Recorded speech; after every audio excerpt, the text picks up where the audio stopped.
Là, nous avons la chance d'accueillir Tiffaine Day, autrice notamment de la pièce de théâtre féministe Compte à rebours. Elle est aussi comédienne, metteuse en scène, formatrice, conférencière et coach engagée pour les droits des femmes et des enfants et des personnes animales. Mesdames, Messieurs, Tiffaine Day.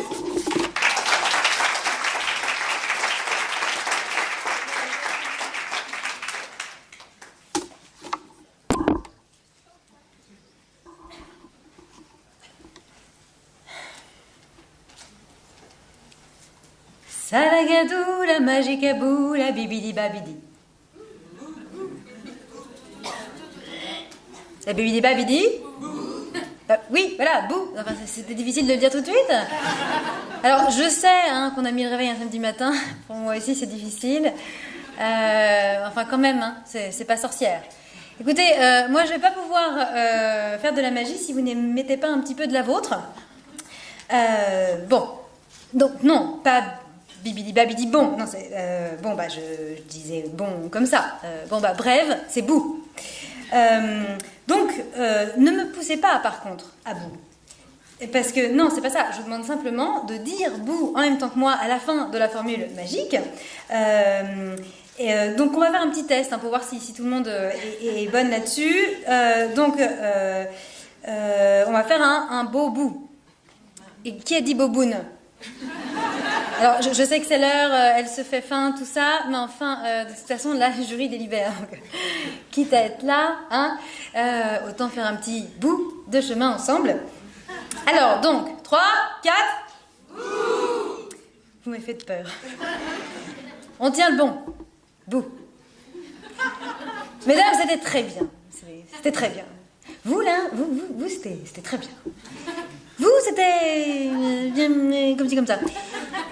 Vous, par contre, on ne vous a pas entendu. On ne vous entend jamais. Vous bavardez sans arrêt. Faites attention, faites très attention. Écoutez, moi j'ai une conception personnelle de l'ouvrage. Je vois ça un petit peu orgueilleuse, de l'orgueil, bon sang. Bibidi babidi bou, bibidi babidi bou. Bouh, c'est de la bouillie tout ça. C'était pas mauvais, c'était très mauvais. Alors on recommence. 3, 4. Que disais-je avant de m'évader en grande vadrouille? Que ce bout va nous permettre de partir à nouvelle pour le royaume lointain, très, certaines diront trop, lointain, de la matriarcate, contrée qu'on avait déjà visitée, souvenez-vous, l'année dernière, dans la pérille mortelle. Alors, pour les néophytes au sanitaire, il s'agit d'un cours magistral, au moins magistral, parfaitement impartial, sur le sexisme de la langue que vous pouvez rattraper sur ma chaîne YouTube avant de vous plonger avec délectation dans les travaux notamment d'Aurore Evin et d'Eliane Viennot sur la question, dont les livres avec le mien, celui d'Oser le féminisme, des culottés du bocal ou de Pénélope Bagieux et autres livres stromkistes, Sarah Pep, Adélaïde Bon, Muriel Salmona, Chimamanda Ngozi Adichie, Emma Cholet, Eva Darlan, Édouard Keane et Beauvoir et Maya Angelou et tant d'autres talents hauts, font très joli sous le sapin. Qui se souvient du début de la phrase? Et oui, pour faire celle de la cause, je profite de cette occasion qui m'est offerte pour faire de la pub aux autrices féministes, dont moi-même, et je m'y autorise parce que si j'étais un homme, ça me mettrait même pas mal à l'aise. Je vous encourage donc sororement à en faire autant chaque fois qu'une occasion se présente. Donc imaginons, une occasion se présente, bonjour, je suis une occasion, qui êtes-vous? Eh bien, je suis une femme géniale, entourée d'autres femmes féministes géniales, qui n'a pas peur, comme vous la voyez, ni des répétitions, ni des pléonasmes. Et donc je fais tout un tas de trucs, enfin voilà, vous avez compris le principe. Donc, parlons de ce qu'on fait pour visualiser, mettre en lumière notre matrimoine, parce qu'elle semble complètement illusoire d'attendre de la notoriété des hommes premiers de cordée qu'elle ne ruisselle jusqu'à nous. À part pour nous noyer, il faut avoir ruisselé dans l'oubli, dans la précisément boue. Et à propos de boue, c'est que pour passer d'un monde à l'autre, j'ai besoin de l'énergie de votre imaginaire féministe, sinon on patine dans la boue, ou on s'embourbe, on patriarcale. Alors qu'on mériterait bien de s'évader, pour une fois, dans les contes de fées ministres. Où ça, un ministre? Vous avez vu Castaner? Ah non, vous avez failli me faire rire. Non, j'ai pas dit ministre, j'ai dit ministre, féministe. Conte de féministe, c'est un jeu de mots. Hein. Alors oui, je vois bien, il y en a qui se disent « Oh, ça y est, elle est repartie avec des histoires à vivre debout. Ses contes à rebours, comme dans son spectacle, tout ça. » Et puis j'en vois d'autres qui se disent « Rien de particulier, parce que vous ne me connaissez pas du tout. » Et ben voilà, enchantée. Et alors, n'en soyez absolument pas gênés, hein, parce que ça arrive à des gens très bien. Et en plus, si ça se trouve, c'est réciproque alors. Donc si à la limite, vous vous dites, elle parle bizarre, hein, elle a pas dit tout à l'heure, c'est pas sorcière? Alors que normalement, l'expression consacrée, c'est pas sorcier. Hein, Fred et Jamy? Et Sabine, oui, parce qu'il y avait aussi Sabine Quindou dans l'émission, et on pense moins souvent à elle, bizarrement. Et c'est vrai que dans l'expression c'est pas sorcier, la référence qu'on prend, c'est plutôt Gandalf le gris, le blanc, le gris clair, le blanc cassé, de toute façon on ne sait jamais, plutôt que Baba Yaga. Hein. Vous ne passerez pas, semble-t-il dire, à toutes les sorcières. Les carabosses des contes, d'une part, comme nos ancêtres que les féminicidaires brûlaient encore il n'y a pas longtemps sur le parvis de cette mairie. Elles qui pourtant ont inventé la médecine, ces savantes, ces résistantes, elles ne sont pas, elles, les références. Non, à la place on se tape un Merlin. Le harceleur sexuel qui s'en est pris à la dame du lac. Lance-l'eau, lui ont crié les copines, et alors elle a fait surgir une grande vague qui a emporté Merlin qui ne savait pas nager, et tout est bien qui finit bien. Alors oui, je parle en effet à ce que j'appelle la féminine universelle. Et pourquoi pas, hein, si ça passe tranquille, d'habitude dans la société, de parler exclusivement au masculin, dit universel. C'est ce qu'on apprend encore aux enfantes en 2018. Le masculin l'emporte sur le féminin, comme on l'a dit. C'est un concept, en fait, selon lequel l'univers serait une sorte de vieille couille blanche, en perpétuelle expansion, qui aurait pour conséquence que derrière un seul couillu, on puisse faire disparaître des millions de filles et de femmes. Alors que même en s'entassant derrière Gérard Larcher, déjà à partir de 4 femmes, on commence à galérer pour se planquer. Le concept n'a donc jamais été démontré par des expériences scientifiques, mais tout de même, il s'applique tous les jours. Par exemple, si dans cette salle, il y avait un seul homme et des millions de femmes, on serait tenu de dire « ils sont intelligents ». Bon, vous me direz, on pourrait aussi dire « elles sont intelligentes », lui moins, et quand même, elle gagne 27% de salaire en moins. Mais c'est une autre histoire. Donc oui, les contes et la démasculinisation du langage, à minima, à défaut de démasculiniser d'autres trucs, ça m'obsède depuis l'enfance. Et non, je n'irai pas voir pour cela un psychanalyste. La psychanalyse, je n'y crois pas, je suis athée.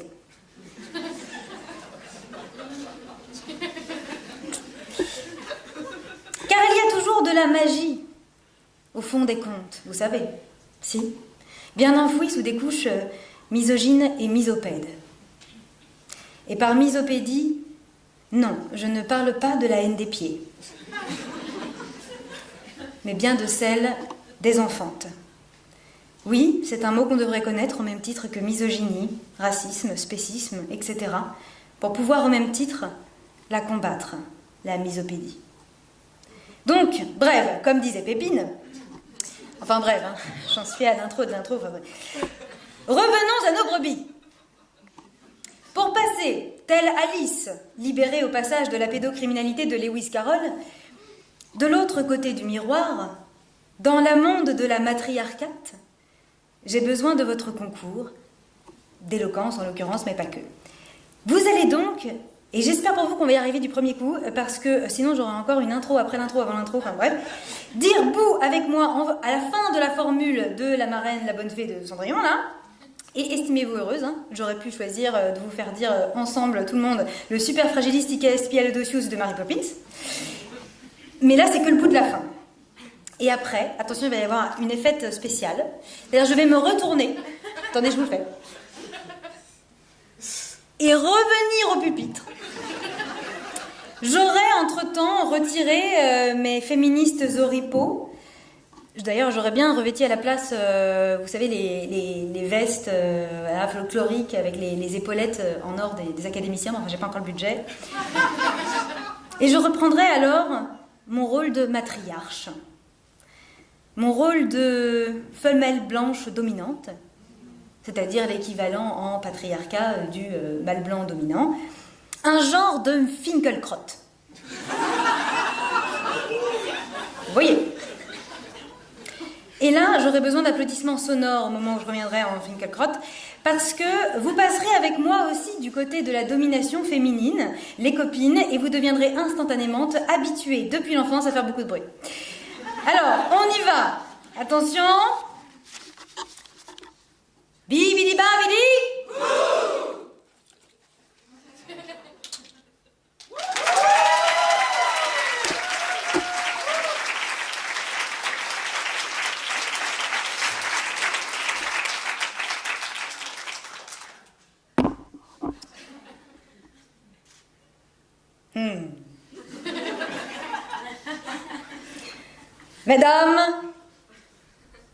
Mesdames, je n'oublie personne. Ou si peu. C'est bien ce qui me semblait, on a fait gaffe. Vous remercierez d'ailleurs les services de sécurité de la mairie, elles font un travail super. Alors, pour être en non-mixité aujourd'hui, nous ne nous sommes pas abaissés à faire comme les associations masculinistes une déclaration officielle comme quoi cet événement serait réservé aux femmes. Non, pour nous, il suffit de n'inviter que des personnes importantes au poste de responsabilité dans tous les domaines et on se retrouve alors presque automatiquement entre femmes. Si c'est pas belle. Ça pourrait sembler un peu grosse, mais en matriarcat, ça passe. C'est une technique qui a longtemps fait ses preuves, n'est-ce pas, tant dans les gouvernements, comme dans les lieux de culte, comme dans les conseils d'administration des entreprises du CAC 40, comme dans les livres d'histoire, enfin, partout. Je tiens avant tout à remercier toutes particulièrement pour leur présence les autorités politiques d'une part, donc la présidente du République, Madame Macron, la présidente du Sénat, Madame Larcher, la présidente de l'Assemblée nationale, et oui, on vous pardonne, Madame Ferrante, de ne pas être un homme, et commente. D'autre part, je salue les sommités morales, cultuelles et culturelles, car y a-t-elle après tout une différence entre, qu'elle s'agisse de la papesse Françoise, attention, vous bavez un peu, de la cardinale Barbarine, archevêchère de Lyon, qui est venue, malgré l'acharnement contre elle, de soi-disant protecteur des enfants, une sombre histoire. D'une manière générale, l'ensemble de la clergère ici présente. Également, les stars, comme Lucienne Bessonne ou Géraldine Depardieu. Également calomniée, dernièrement, par les masculinazis prostatiques haineux, rassemblés en beugleurs de MeToo et de balance à truie. Je leur apporte tout mon soutien et j'attends d'elles qu'elles fassent de même si d'aventure j'étais moi-même accusée d'agression sexuelle contre de jeunes hommes. Mettons la semaine prochaine, jeudi, 8h, je crois que ça sort dans Mediapart. De toute façon, plus aucune femme n'est à la brise. Bien sûr, j'ai une pensée particulière pour mes consoeurs de l'Académie française, parce qu'on fait du beau boulot. Alors, consoeurs ovariennes, collègues lourdement clitorisés, amis du premier sexe, n'en déplaise à Simon de Belvoir, chères combattantes des batailles utérines qui déversaient sur la terre les rivières pourpres, les torrents bruns, les fleuves d'opale, ces flots épais et odorants qui nous honorent. Et je tiens d'ailleurs à saluer particulièrement celles d'entre vous qui arborent aujourd'hui fièrement les peintures de guerres amazones, ayant passé sur vos visages, comme c'est de coutume depuis des siècles, vos mains écarlates trempées dans nos belles menstrues, pour qu'on puisse reconnaître au premier regard les soldates qui affrontent cette partie du mois, dignement, et qui ont ainsi droit au respect éternel de la société, qui trouvera sa quintessence dans la ménopause, âge vénéré qui nous trouve plus fortes que jamais. Oui, nous sommes entre gentes bien nées, car nées femmes. Ah, si, pardon, on me signale que des hommes se sont glissés dans la salle. Ils peuvent rester. Parce que je sais d'abord qu'ils ont été triés par vous, mesdames, sur le volet, et que, voilà, vous avez choisi ceux qui, d'une part, sont sous votre emprise, et d'autre part, sont vos inférieurs hiérarchiques. Et donc, soucieux de ne pas se voir confisquer les lambeaux d'une hypothétique carrière que vous leur agitez sous le nez, ils ne pourront nous contredire. Mesdames, nous sommes réunis aujourd'hui à l'occasion du 70e anniversaire de la Déclaration universelle des droits de la femme. Universelle de la femme. On ose toutes. En matriarcat, c'est même à ça qu'on nous reconnaît. Et ça passe. Je voudrais d'abord, à cet égard, souligner le courage singulier de la France. Car les autres nations, et notamment les pays anglophones, ont plié en 6 petits mois de négociations seulement, face à l'insistance des 2 hommes siégeant, on ne sait trop pourquoi, parmi les 18 rédactrices de la Déclaration, à savoir l'Indien Hanso Metto et le parvenu Eleazar Roosevelt, qui n'avait d'ailleurs hérité de ce poste que parce qu'il avait été marié avec la précédente présidente des États-Unis, Franklin Roosevelt, une sordide affaire d'emploi fictif en fait, comme dans l'affaire Ulysse Fillon. Les autres nations, donc, ont cédé aux manipulations fourbes de ces 2 bons hommes en adoptant, dès l'écriture de la Déclaration en 1948, des formulations qui sont autant d'agressions à nos oreilles françaises. Droits des personnes humaines, Hugh Women's Rights, etc. Hugh Women's Rights. Mais notre beau pays n'a pas fléchi, grâce à Renée Cassine, qui n'a pas cédé, elle. 70 ans après, nous tenons toujours bonne. Nous disons toujours droit de la femme. Et pour éviter que trop d'hommes ne protestent en arguant « oui, nous aussi on va avoir des droits, blabla », on a trouvé une parade qui ne manque pas de panache, qui a l'avantage de ne pas s'entendre à l'oral en plus, et franchement, fallait y penser. Ça coûte pas cher et c'est rigolo, écoutez bien. On ajoute une majuscule à femme, donc une marque capitale, valorisante, qui renforce et anoblit encore ce mot qui nous désigne pour leur faire croire qu'on parle aussi d'eux. Génial, non ? Et ça passe. On les arnaque et on se rehausse au passage. De toute façon, ces hommes qui se battent pour une langue plus égalitaire, j'ai envie de leur dire, la langue, elle ne vous concerne que quand on vous la demande. Et pour en faire un tout autre usage. Si vous voyez ce que je veux dire. C'est bien, mesdames, qu'on soit entre nous. On peut avoir cette franche parler. Du coup, quand on dit droit de la femme, si on prétend après avoir sous-entendu la majuscule, ils ne peuvent plus se plaindre. Magie, magie, et nos idées ont du génie. Mais surtout, en réalité, ne sommes-nous pas la seule nation qui soit honnête avec eux ? Car au-delà des questions de formules et du maniement opportuniste des lettres de l'imprimerie, dans la réalité quotidienne et mondiale, les faits, nous avons réussi à faire en sorte que les droits de la femme soient réellement les droits des femmes et concernent fort peu nos femologues masculins. Vous comprendrez que pour admettre de faire ce constat, il fallait être entre nous, n'est-ce pas ? Alors, où en sommes-nous des droits de la femme comme barrage aux droits de l'homme, ce qui était quand même sa première fonction ?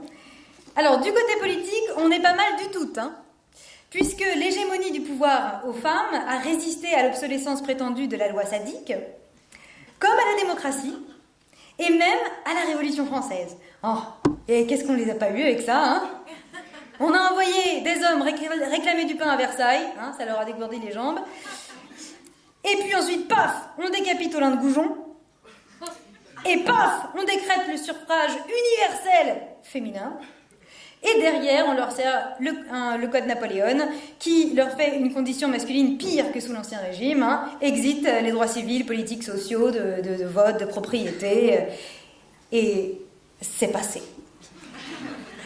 Ils n'en sont toujours pas tout à fait remis. Bon, bien sûr, il y a des pays où elle semble qu'on fait encore mieux.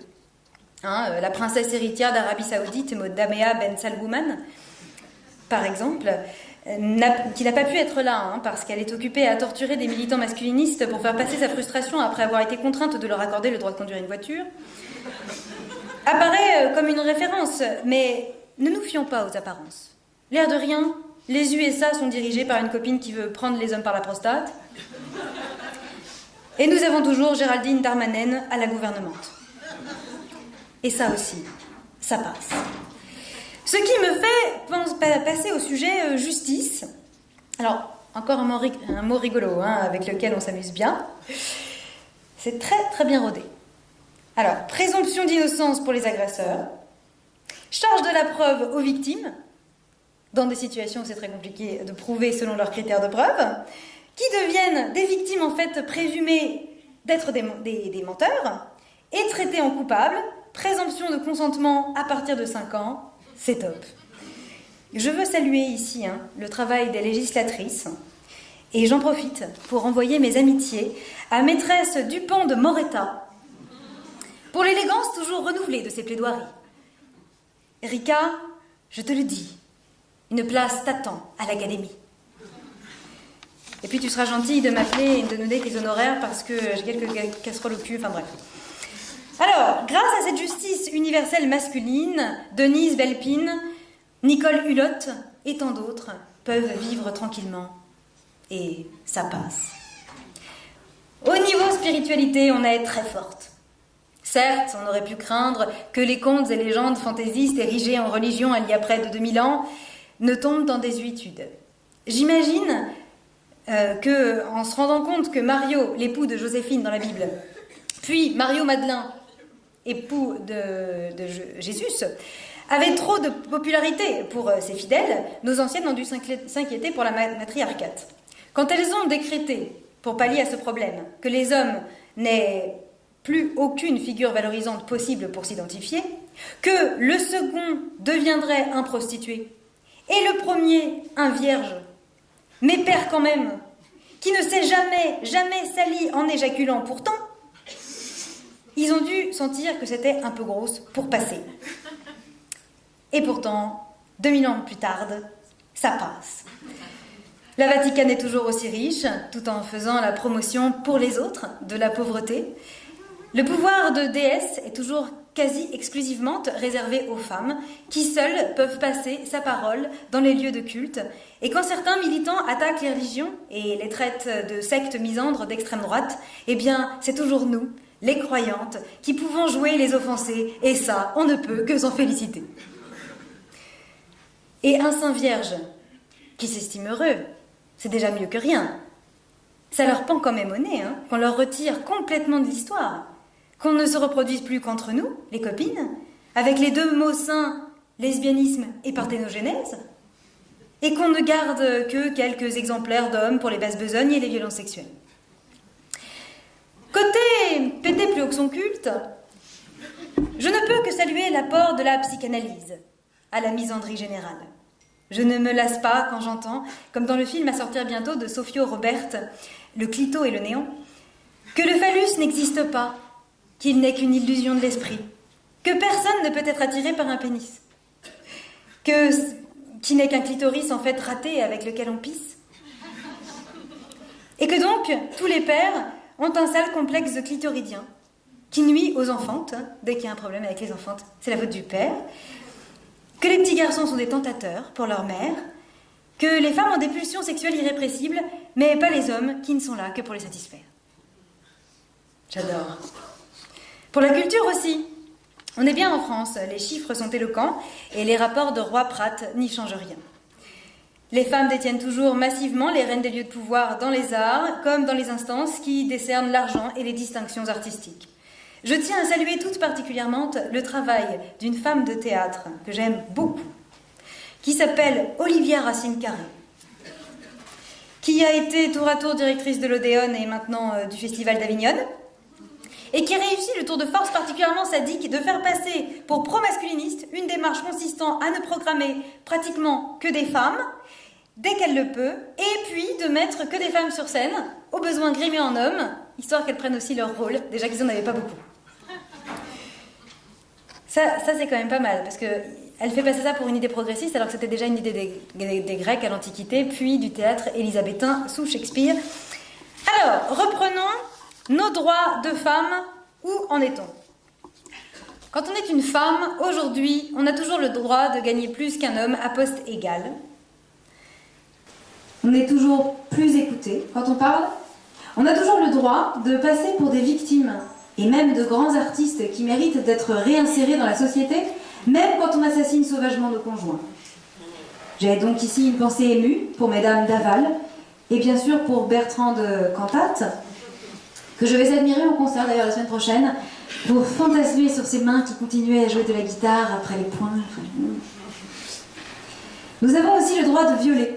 Ah, non pas dans la loi, certes, mais dans les faits, puisque seuls 1% des violeuses passeront par la case prison. Et ce pour des peines ridicules. Et de toute façon, même quand plusieurs hommes parlent contre nous, nous avons toujours la possibilité de crier au complot. En matriarcat, c'est comme la virginité d'un père, ça passe. Et les hommes que nous agressons ne sont pas crus, ou si rarement, menacés pour retirer leurs plaintes, etc.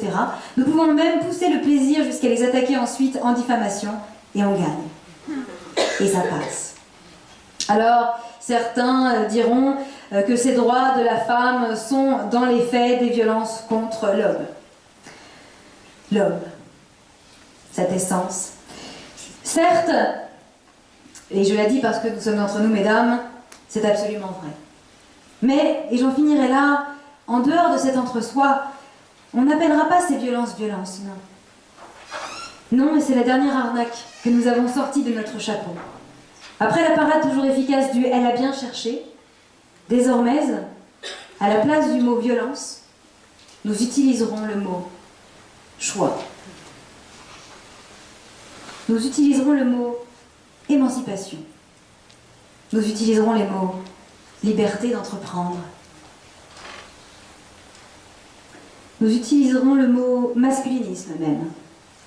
Nous avons la possibilité, nous les femmes, au nom de la liberté d'entreprendre, au nom du soi-disant droit des hommes de se vendre, de masquer que nous comptons bien garder le droit de les acheter. Et avec eux, d'acheter l'impunité des crimes et tortures sexuelles que nous commettons contre eux. Nous avons le droit, en tant que femmes, de faire fi complet du désir des hommes. Existe-t-il seulement le désir des hommes? Soyons sérieuses. Et de ne s'enquérir à la limite que de leur consentement.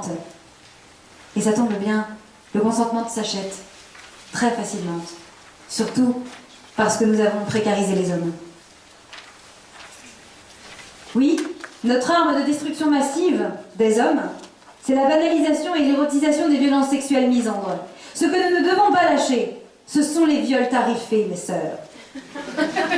Filmés ou non. Certes, des militants abolitionnistes se battent pour garder leurs lois abolitionnistes, des survivants se battent pour qu'on sache que c'est de l'esclavage, de la violence et non de la sexualité.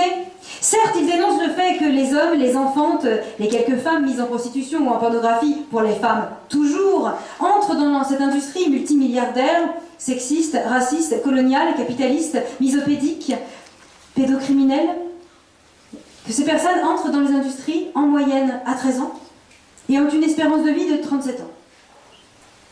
Et que donc nous, femmes lambda, quand nous regardons des vidéos sur internet de torture érotisée infligées à des hommes par et pour des femmes qui sont les seules à s'enrichir, elle est très probable effectivement qu'on se masturbe sur des morts.